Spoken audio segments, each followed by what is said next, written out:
Venezuela has more than 300 billion barrels of The survey Venezuela has more than 1 trillion barrels of oil. Now we're buying oil from Venezuela. اگر کسی ملک کے پاس دنیا کے سب سے زیادہ تیل کے ذخائر ہو تو کیا وہ ملک غریب ہو سکتا ہے؟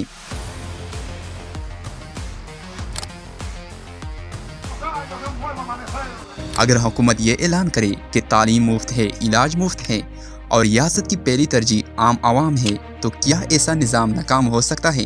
وینزویلا کی کہانی دراصل صرف سیاست کی کہانی نہیں بلکہ یہ طاقت، دولت اور غلط فیصلوں کی ایک مکمل داستان ہے۔ آج ہم دیکھیں گے کہ کیسے یہ ملک ایک وقت لاطینی امریکہ کا سب سے امیر ملک تھا اور پھر آہستہ آہستہ بحران، تباہی اور غیر یقینی صورتحال کا شکار ہو گیا۔ یہ حقیقت ہے کہ 1950 اور 1960 کی دہائی میں وینزویلا لاطینی امریکہ کا سب سے خوشحال ملک سمجھا جاتا تھا۔ اس زمانے میں وینزویلا کی فکس آمدنی کئی یورپ کنٹری سے زیادہ تھی۔ اسپین، اٹلی اور پرتگال سے لوگ روزگار اور بہتر زندگی کے لیے وینزویلا آیا کرتے تھے۔ تیل نے اس ملک کو ایک ایسا مضبوط معاشی بنیاد فراہم کی تھی، لیکن یہاں ایک بنیادی سوال پیدا ہوتا ہے، اگر بنیاد اتنی مضبوط تھی تو پھر یہ نظام ٹوٹا کیسے؟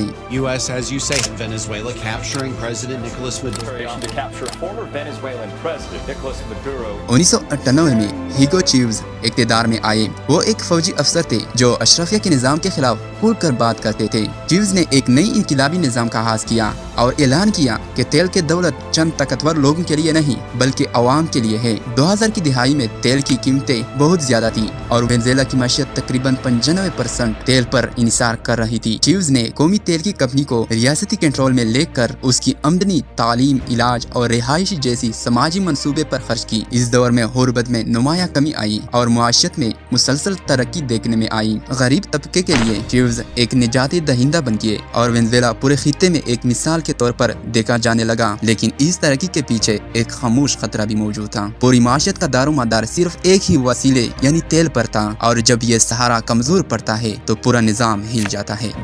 Venezuelan President Hugo dies.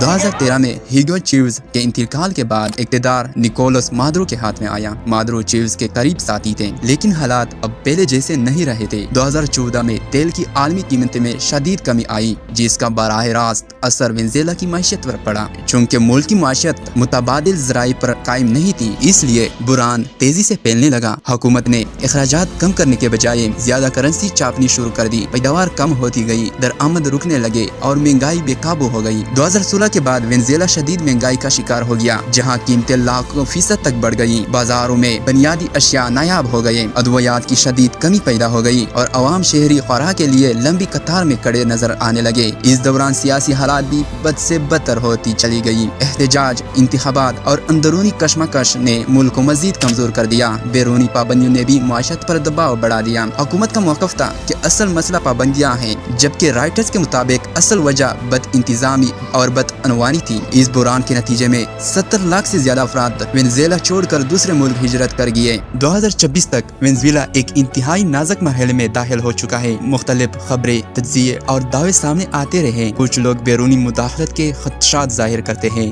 اور کچھ اندرونی سیاسی تبدیلی کی بات کرتے ہیں۔ مادورو کی حکومت پر سخت الزامات لگتے رہے ہیں لیکن حقیقت یہ ہے کہ ملک اب بھی مکمل معاشی بحال سے بہت دور ہے۔ آج وینزویلا ایک ایسا موڑ پر کھڑا ہے جہاں لیا گیا ہر فیصلہ اس کی مستقبل کو ہمیشہ کے لیے بدل سکتا ہے۔ سبسکرائبڈ